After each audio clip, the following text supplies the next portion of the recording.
Wait, so hey, so you know Elden Ring, right? Okay, yeah, sure. What about Elden Ring? Yeah, but hey, there's a lot to do in this game, right? Uh-huh. Uh-huh. Yeah, like what? Like killing monsters and stealing, Right, but here's dead my people problem shit. with Elden Ring right now, right? So I'm Uh-huh. playing a mage character. I'm playing astrologer, right?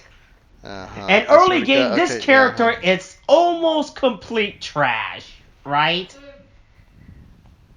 Right? And this Wait. character does not get good until the late game, right? Right. Uh-huh. So I have to do a lot of work just to make astrologer good right now. Right? So I'm looking at guides, I'm reading builds, right? So I have to get X item, right? Right, right? To get Mm-hmm. but here's the problem about getting X item, right? I Uh-huh. can't get X item until I do W, right? Right? Right? So Uh-huh. you're thinking, okay, in order to get X, you have to do W. It makes sense, right?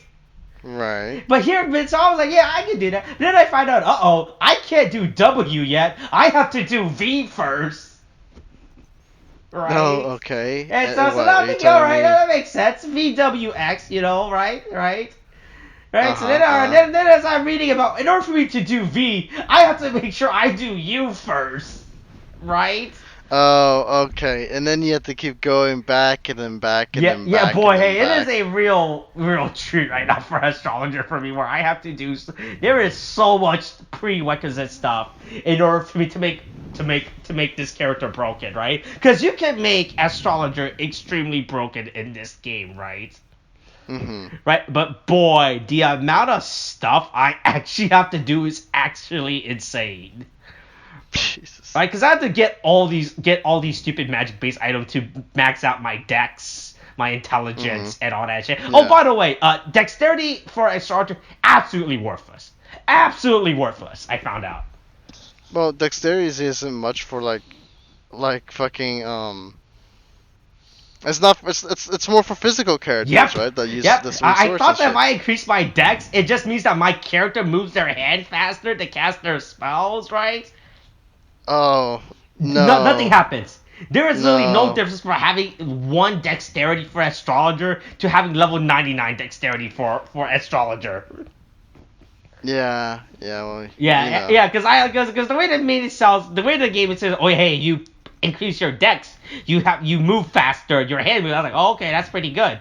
Let me raise my dex up so that way my character can cast spell factor. Doesn't do anything. Extremely worthless. hmm Yeah, I found out. Yeah, Well, so at least you didn't find out like when you were like 100 hours in or oh something, yeah, right? hey, look, don't worry. Only 150 hours in, so I'm fine. You know. Oh, you're only 150 hours in. Yeah, Yeah. And that's everything is still it's scary. nothing. Everywhere I go, there is still death everywhere, no matter where I go. This game is still Uh-huh. this game is still scary. Look, I am scared by everything in this game. All right. Nice. You're right. I just let's see. What did I just do? Right. I just fought a guy in the middle of a poisoned wasteland, and now I found out there's a whole quest line involving this guy I just killed, and so I am looking about that right now, right? Oh uh-huh. boy, and I might have accidentally started a quest line I had no intention because I was trying to do something else, and now I'm like, uh-oh, do I have to do this quest So, line now? so you just now you've been not I, steamrolled, but I've been you've been off put into this. track. I got You've been myself off railroaded track into when I a was doing situation. something else, right? hmm Yeah, so yeah, the boy, look, there's so much stuff happening, right? And it gets really confusing, right? hmm And then I found there's like a super death cave I can find, you can visit. That's not even noted. That's not even located on the map, right? But I can't get to this super death cave until I fight a boss because he's guarding the beach right now, right? Uh-huh. Yeah, so yeah, it turns out, but the guy that's guarding the beach isn't like a stupid giant crab or a giant octopus. It's an actual boss character you have to fight, Oh, so, who's actually a powerful boss, right? And I'm like, ooh, right? Yeah, Yeah, okay. And now you have to find out you have to go through all this shit. Yeah, right. Nice. It's really insane the amount of stuff I have to go through, right? Mm-hmm. It's really bad, just as bad as the 355. That's the segue. There's no real segue for this movie. Yeah, okay. I was waiting for it. It was I, gonna happen. I was waiting for a segue, but then the more I thought about it, the more worse it got. Just like the movie, the 355. Every segue Well, to my at least we segue. have our segue. There we go. Every segue to my segue. Alright, so before we get into the nitty gritty, Should read that Wikipedia part, as I might not leave my recording to do something. Of course. I shall read to you the audience a plot synopsis that is provided to us by the film's Wikipedia page. So, as per usual, here we go. At a location 150 miles south of Bogota, Colombia, a drug lord presents criminal mastermind Elijah Clark with a special decryption program drive that can access any digital system on Earth. Clark double crosses and kills him just as the authorities raid the mansion. Amid the chaos, Colombian DNI agent Luis Rojas obtains the device. CIA operative Mace Brown is assigned to purchase the drive from Rojas. She heads to Paris with longtime partner Nick Fowler, with whom she is also in a relationship. The deal goes south when German undercover B&D agent Marie Schmidt swipes the bag holding the money. Mace chases Marie, who escapes via the subway while Nick is confronted in an alley by Clark. At CIA headquarters, Mace learns that Nick was found dead in the alley.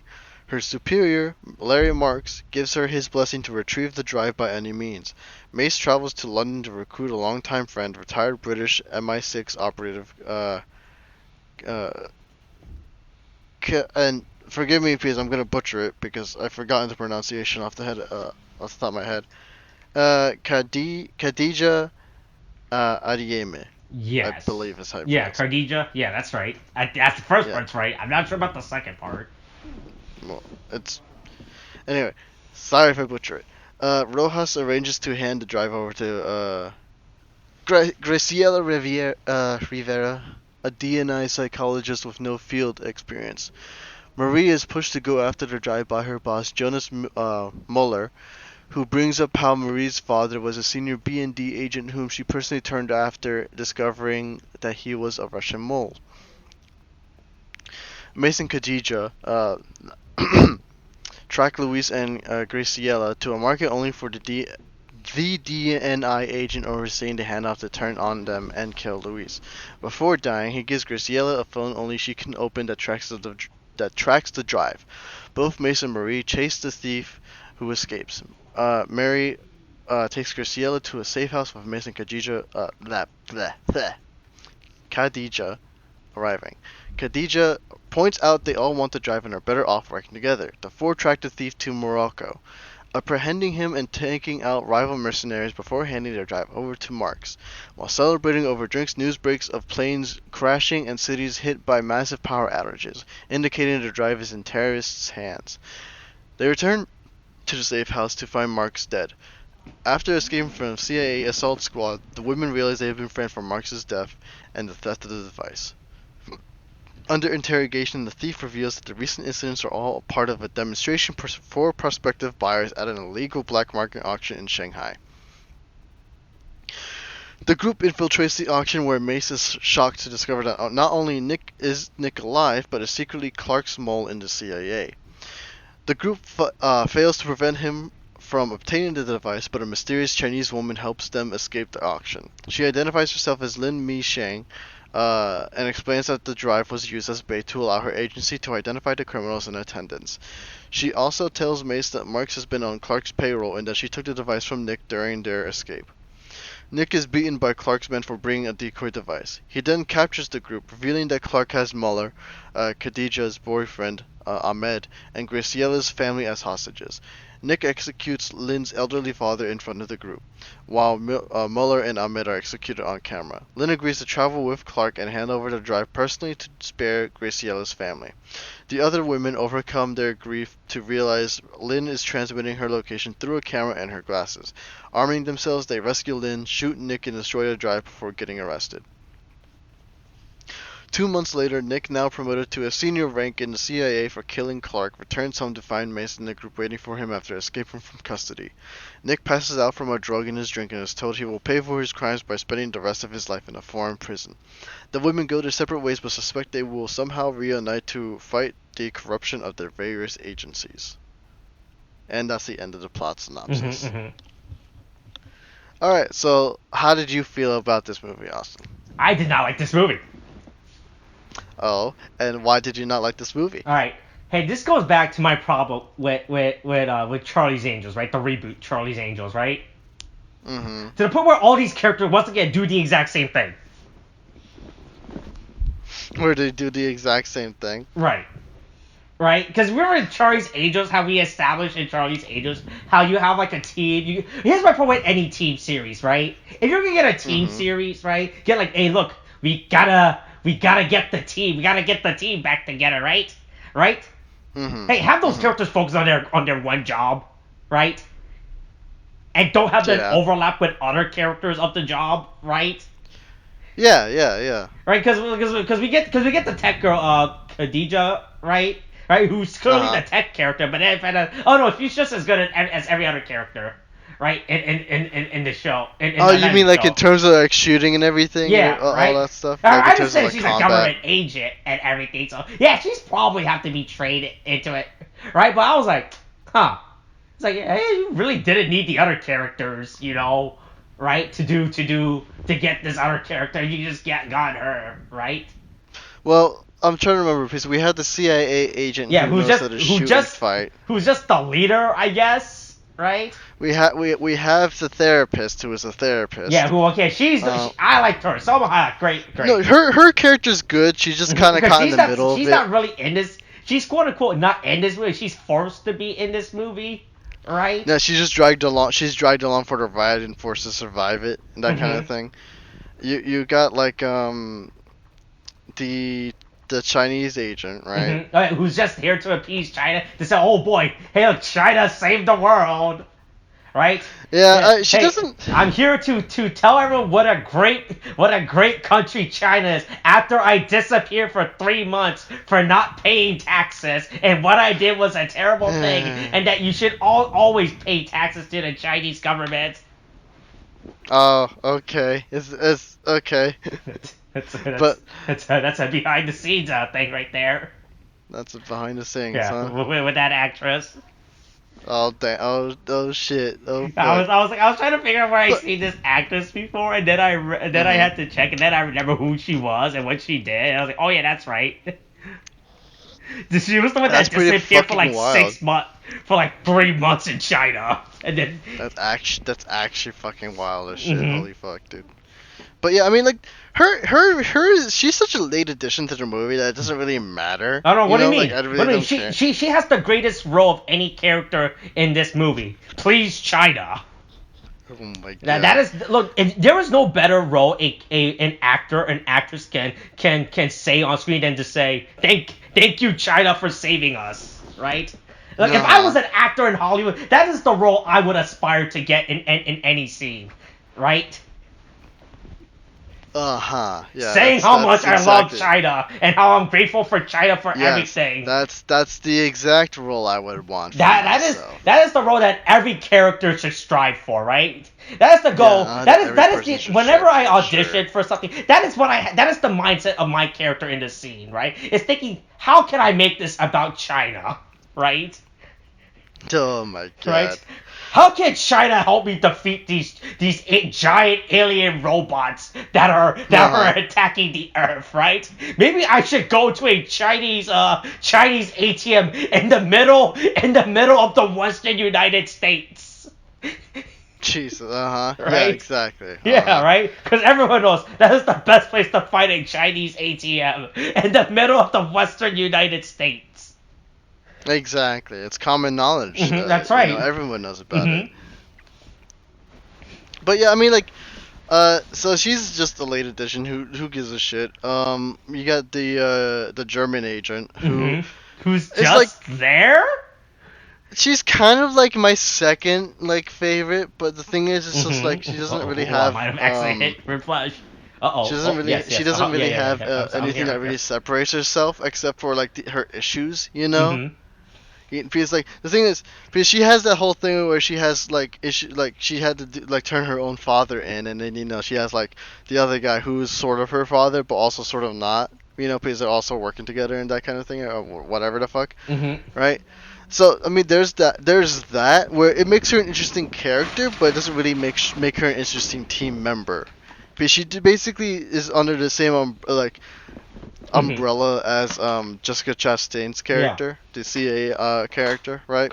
So it's just kind of like, all right, nothing unique team wise, character wise, plenty for to separate the two, Mm-hmm. and then you get British agent. What's that movie with Death on the Nile? That's what I was confusing it with. Death on the Nile. She's in Death in the Nile. That's what it is. Oh yeah. Hey. Oh, okay. There we go. Hey, I can't wait to talk about Death on the Nile. Oh yeah, sure. That movie that we're definitely going to watch. Yeah, right, look. That movie has everything I want in a movie. All right, anti-vax, cannibalism, conflicting interest on the Israeli-Palestinian conflict. Everything I want in a movie. Really? Yeah. Really? Mm-hmm. They really put those in there, huh? Yeah, that's right. Okay, well, we'll see how that goes. Anyway, so anyway. So the thing is, hold on.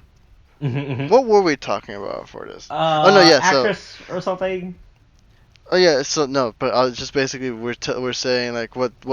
There's not a lot that separates them team wise. Character wise, there's plenty that separates the characters. Mm-hmm. Mm-hmm.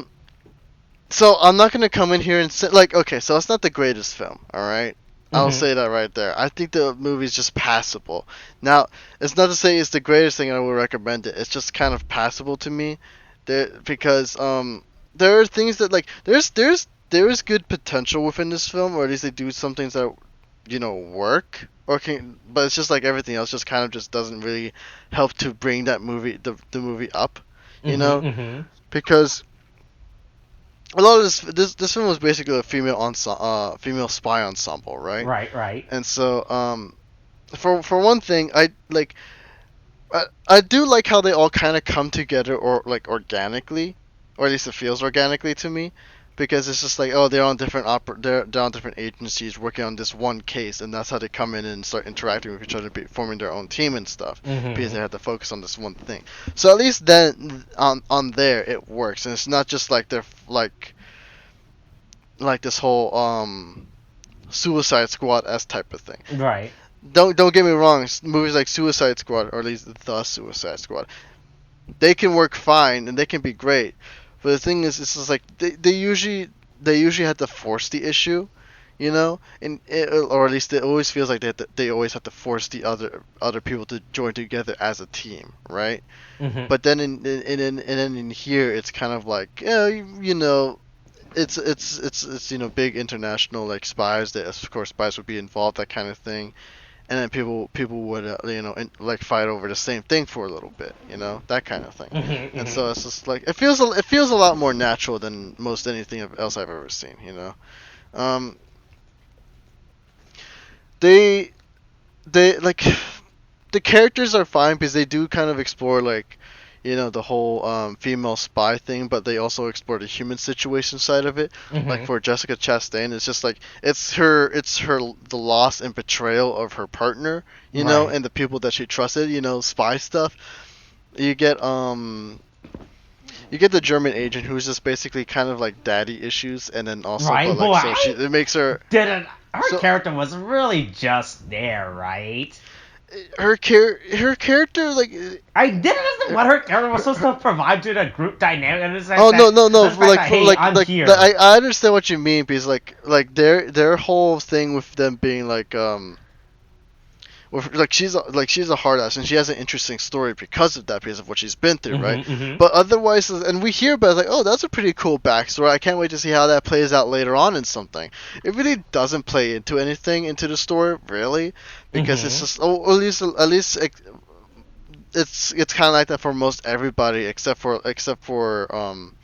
Chastain's character. Mm-hmm. She's more like her partner's very much at the center of the story anyway, and Right. and all the other characters don't really matter in terms of what they add into the story, except until like maybe like the end when they're killing off the people that they love. Which, don't get me wrong, that the whole turnaround from the celebration to them realizing, oh, we got fucked over, and then them actually losing people was actually one of the few good scenes that I actually enjoy in this movie. You know, but again, we have interesting characters where, again, there's a therapist who has a family, and she's there to help people in the field, to do good because of like, you know, people inspire her for her sacrifice and everything, or like the, you know, the people that she helps, she admires them for what they do for her for her country and everything. Right, so right. and her story kind of at least plays into it because she kind of learns to just like go from like a person who just really is just like reacting to the events around her to actually taking a stand and actually doing something about it. Well, and it's like it might not be the biggest thing by the end of it, but it's at least a character arc, and at least it's a satisfactory character arc. Um, the the British agent's just there as to kind of To help do out her with the job technical of being side a of things. tech agent. Yeah, yeah. I will say though, I did like some of the tech stuff because I like the whole and again, this also because what she adds in a team player role is actually rather definitive and actually helps out. So it's at least appreciative. They do make a good show of her actually using it in the bazaar scene when they're in where were they, in Morocco or something? I think it was Morocco. But basically when they were trying to find a drive and it was handed off, right? So, but like, oh no, did I say that the therapist didn't really like the therapist has an arc. She doesn't really do much on the field. Oh no, she does. No, she goes into it. Never mind. I was trying to remember. Chinese agent. The only thing she does is just kind of be like the for one, she helps the team out of the situation. Yeah, but she doesn't help like all the way towards the end. And no, yeah, even towards the then, end, and it's it's just very like loose, right? no, yeah, but she's like the one character who's basically forced into like into joining the star, like the team. Dream team. Yeah, the dream team. But first of all, she's really forced in very late into the movie. Yeah, Second yeah. of all, and then She doesn't stuff to like the back half of the movie, right? yeah, like the back half. With the last third of the movie. No, yeah. That's what I'm saying. She doesn't come in until like fucking like an hour 20 in, of a 2 hour film. That's pretty far in. Yeah. That's really far in. And so she's just kind of inconsequential. Don't get me wrong, she helps, but she's just a way to help move the plot forward at this point for us, Oh, but she's there to help us, to remind us how great China is, right? Yeah. But it's like so. Team wise, they don't all differentiate. If we had something that there's a British agent, there's a therapist, and then there's I guess there's the CIA, the American agent, like Chastain's character, where she's important and she stands out because she is very much directly involved with it because of the whole losing her partners thing, and it's kind of mostly around her perspective for a good bit anyway. So there's that, but otherwise it's just like team wise, they're not very distinct. Only a few of them are, but like they are distinct characters themselves. But it's just kind of well, at least from Chastain's end, it feels very melodramatic at best, right? Like the whole losing her partner stuff, and it feels like a whole melodrama that I was watching. Honestly, like the therapist storyline was probably the best one for me because again, this normal civilian caught in a string of events that are just wildly above her pay grade, that kind of thing. But the story, like the main story, otherwise about like this random this random wizard tech MacGuffin thing that can just instantly do whatever the fuck you want and everybody fucking wants it and everyone's just fighting over it and stuff like that. It's kind of it's a whatever story for me. It's just kind of there, and it's honestly just background. Since we're focused on the characters, Right, and the right. characters in the cast do carry this film. They do carry a good bit because they are good actresses. They are great at what they do. Um, Mhm. it is the appropriate star-studded cast ensemble term. Right. That deserves to be applied to that, and it's fine. Their performances are good. Don't get me wrong. A lot of they're all good, especially with again, Penelope Cruz's character is like the best one for me. But Mhm. her but character drama wise, character story wise, it's okay. Again, I do think Jessica Chastain's is a bit melodramatic with the whole betrayal and stuff like that. You know, and but the German agent's character, Diane Kruger's character, is just her character is interesting, but it doesn't really and she's there to help out, but it's just her character drama is just kind of well, she has more fucking daddy issues now. It's Mhm. essentially what happened with her, right? Lupita's character, the British agent, well, she's now down like a lover. But I mean, they don't get me wrong, they all do good, but it's just kind of and they do suffer for it and everything, but it's kind of Mhm. they kind of just feel like they're there for me, for the most part. And so it's just and I care somewhat because their characters are interesting, but I'm not invested in their characters so much. Only really just again the therapist's story is the most interesting one Yeah, because right. you get the Because most you get the most out of it is anything. right, yeah, Because you the feel thing is for you feel otherwise for Selma Hayek's character the most, right? She's like, I don't want to be involved in Penelope this stuff. Cruz, Penelope Is Cruz, it Penelope Cruz? it is Oh wait, what am I Penelope thinking of Selma Cruz. Hayek? Oh no, we just finished watching You're Eternals. That's pro right. I'm still on Eternals, and I have Selma yeah. Hayek in my head for some reason because of that. Yeah, yeah, my bad. Yeah, yeah, I forgot about that. Mm-hmm. Uh, look, I'm just But yeah, confusing everyone today. All right. Right. Hey, yeah, hey, yeah, it stop. Hey, happens. maybe we should stop doing multimedia stuff in a day, right? Right, Yeah, and we probably should should probably do that. divide them and make them easier to comprehend. You know? Uh-huh, uh-huh. Right, right, Yeah, right. but the the character stuff is just kind of it's just kind of there. Again, I think it's mostly because out of the five characters, four of them are basically so similar to each other in terms of backgrounds and stuff. Mhm. It's just kind of and they know what they're in for, and it's just that's kind of it. Of course, we do have the moments where there's talk about how one person deals with another situation when they're in this line of work and stuff like that, and they're there to kind of help spice things up a little bit. But we get the most out of Penelope Cruz's character because she's the most that gets as much emotional reaction as we could from that storyline. Mhm. Because she's under duress, she's going through a lot of shit, and she's the one who's just oh god, what am I gonna fucking do? Well, everyone's just cool, calm, and collected, and know what they're fucking going to do. So she Mhm. stands out, and she's a more interesting character as a result, you know. Mhm. So that's kind of the thing. But again, that's not enough to carry the rest of the film because at Right. least for me, the action's kind of really just subpar to me, and it doesn't really feel it doesn't pack a punch, Mhm. when there's an impact, I don't feel the impact. I see it, and it looks like it hits, but it doesn't look like it doesn't feel like it. It's just you swing a punch and the guy will go down in a trained move, but it doesn't Mhm. feel oh, this character's punching this character in a brutal fight. Mhm. Mhm. And so it just kind of feels lacking in the action department. And cinematography wise, it's standard. It's oh yeah, it works. It's fine, but it Mhm. doesn't stand out or anything. Not with the Batman or anything like that. Right. Right. But it's all right. For filming standards.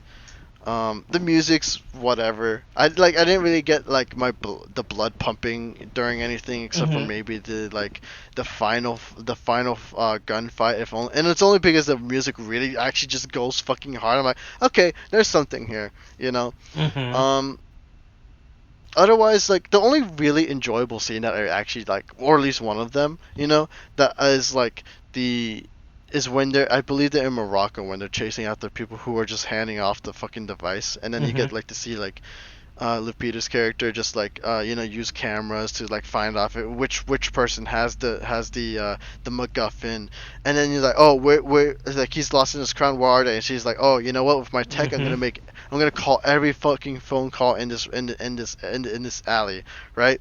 And then everybody starts like looking at their phone and answering, and then she's like, oh, those two who aren't answering their phone, they're just trying to get the fuck out of here. That's our targets. And then she goes off and does something. She'll make call outs, and then Mace will like probably like shoot a guy up on our roof, and then just be quick and quiet, and like Diane Kruger's character Marie, I believe her name is just like kills people with with a gun through a handbag, and nobody sees shit, and it's fucking quiet and everything.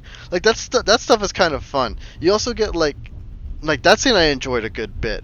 There's there's also the whole where Penelope Cruz's character Graciela is just like flirting with like one of the buyers in a scene, and is able to use that to basically help track the device, and she actually contributes to the mission. Is actually pretty good. But it's just like it's kind of like you get like a good moment here and there within the film, but everything else just is kind of bland and boring and doesn't really do anything to stand out. It's just whatever, at least for me. And so for me, it's just kind of like it's okay. It could have been a lot better, but it doesn't really stand out too much. Right. It has very little to stand out at all. So I'm like, I didn't really care for the movie either way. I could have lived without it. So it just doesn't do much for me. But yeah, I mean that's where I'm at with this movie. Hey, this movie's too long for me as well.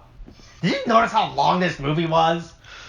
Yeah, you feel honestly, how long this movie is when you watch it, right? Yeah, because you're sitting there just like watching the character stuff, but it's just you're kind of waiting for the movie to end. You're like, okay, right? Because the yet? plot isn't driving enough for me to be excited, right? The fact that it's right when I was watching this movie, I was legitimately, I think it was like around like the halfway was right, this movie, so there's a lot of talking for some reason in this movie, right? There's a lot of talking in this drama. The thing is, it's just like, especially because it's just like a whole thing about like you have a device that's out there that can take down whole city power grids and drop thriller, right? But I never thought at any point this was a spy thriller, right? Because they really take their time to get this MacGuffin device, right? No, they don't. Or the scenes present itself, because I don't know what the time frame of all these events, right? I wasn't paying attention to her, but I felt like it's like this is a very important MacGuffin device. You guys should probably go do something. And they're like, nah, let's take our time, about it, right? Yeah, it like there's no real sense of urgency except until you're in like a mission or a scene that like where they're rescuing somebody. Then you don't really feel the. Otherwise, there's no urgency at all. I was like, all right, we got to figure out how to deal with this. All right, let's take a lunch break right now and discuss how we're gonna figure this out. Okay, yeah, But that's kind of the thing. There's no real urgency in the characters, even though they say it's important, and they don't really drive themselves to keep going for it. Right, like that's the thing. Like, there's a lot of character. I'm not against character drama, but it was like we're focusing a lot on character drama for some reason, right? And the film never presents itself to be like this. Like instead of just be like this character study, it presents it as an action movie, and there's just character drama in it for some reason, right? It's like the character drama is not bad, but the thing is, we're also supposed to have like this urgent like save the world plot, and it's just like.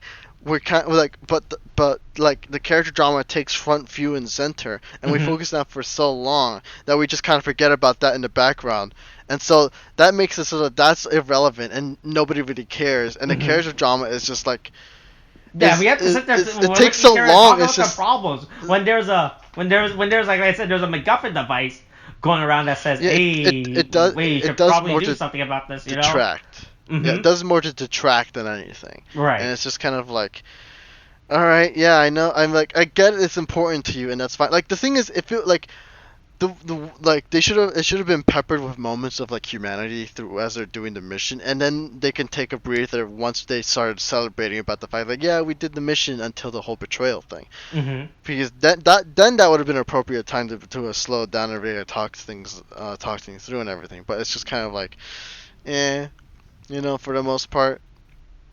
Mm-hmm. Like it takes itself it just takes too long to get anywhere, and it's just like it could have dropped like maybe 20 minutes or something. Yeah, like I feel like this one could definitely be shorter. Like there's no reason for this movie to be long, right? Because they really spent time with these characters. I have nothing wrong with these character problems, especially with Jessica Chastain character, right?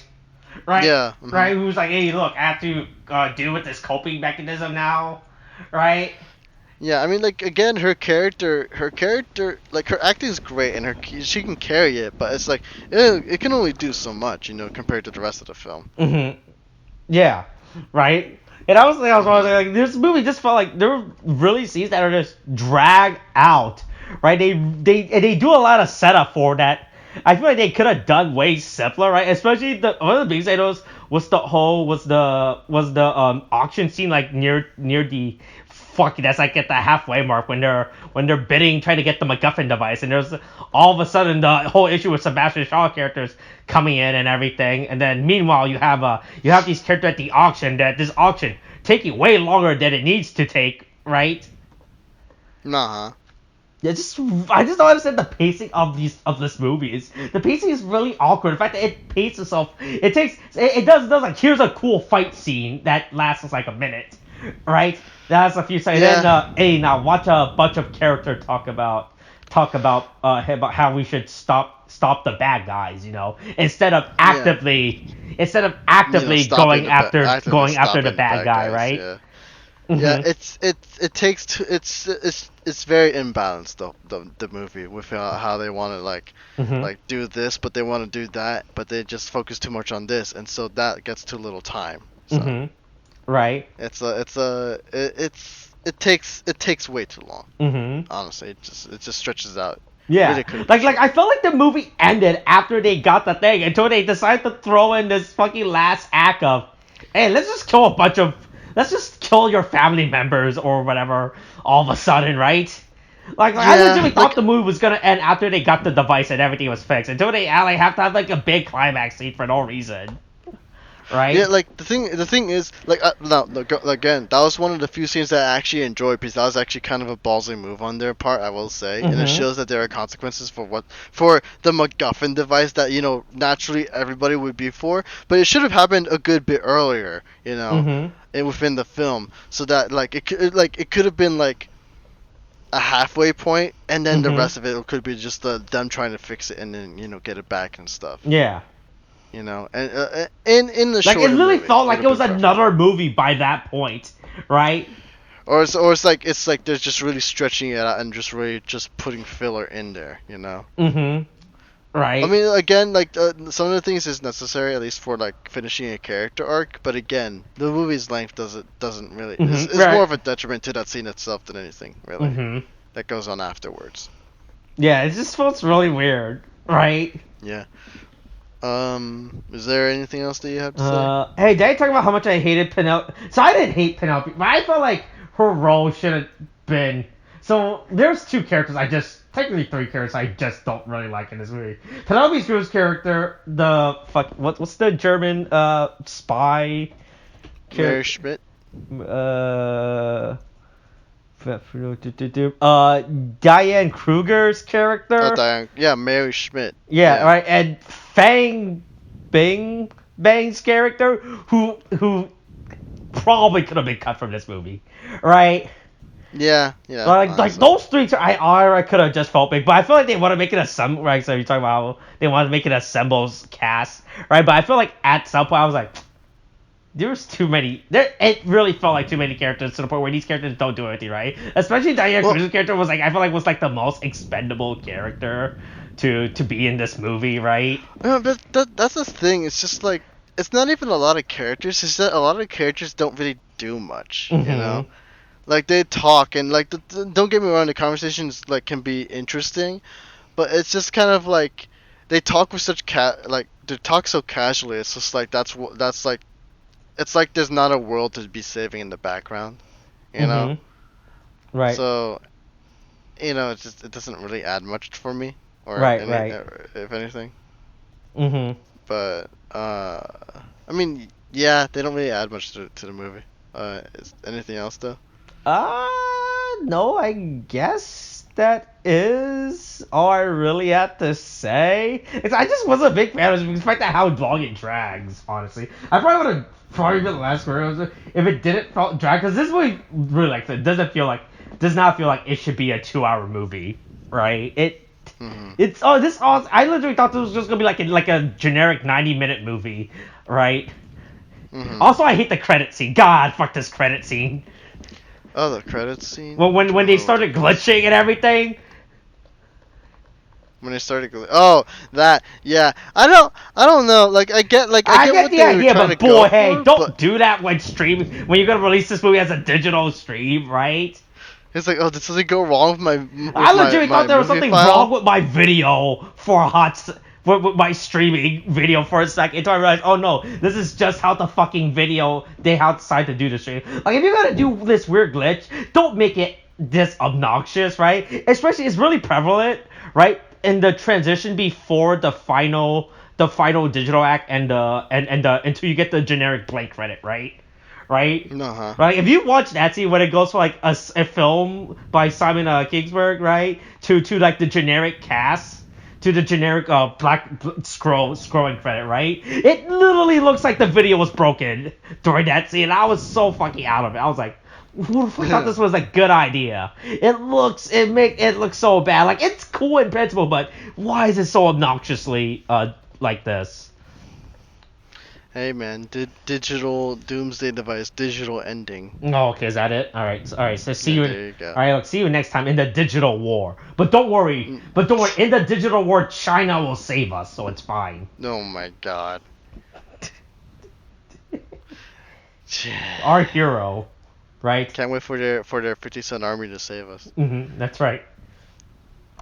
All right, I think that's all I really have to say about this movie. Yeah, like I said, I wasn't a big fan of this movie. I really wouldn't recommend it, honestly. Yeah.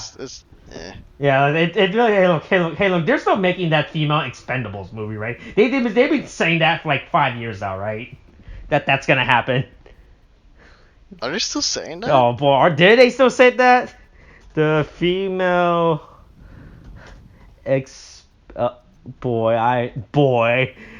Nope, that's the female external genitalia are collectively called. I don't want that. Oh my god. It's alright. Let's see. Have they? What's going on with that? It's supposed to be called the franchise. What's up with that? Blah blah blah. Okay. Also, let's see. All studios involved has intended to begin production in early 2015. That didn't happen. Alright. Let's so see. I guess what's the last news about this? Let's see. Meryl Streep, Cameron Diaz, Mia Djokovic were in talk. Okay. Okay. That seems pretty good. Nothing has happened since then. Wow, boy. Hey. Well, what a weird time capsule period that was for the Expendables. Yeah. Well, I mean, I guess. Wait, are they making Expendables 4? Who knows? Oh no, I'm reading it right now. I really don't care if they are. I really don't care. Filming started in October 2021, apparently. Huh. Megan Fox is in it. No, of course she is. Who else is in here? Sylvester, Jason Statham, Dolph Lundgren. Okay. Huh. Andy Garcia, Tony Jaa, Eddie Hall. Huh. I didn't realize they're still making Expendables 4. Huh. Okay. Oh, well, who knew? Okay, I guess that's it. All right, that's it. Again, now we can end the movie. End this. Finally, it can end. Okay, is that it? Yes, that's it. Okay, all right. Coronavirus is still a thing. Wash your hands. Wear a mask. Get your shots. The booster's a thing now. Okay, thanks. Bye.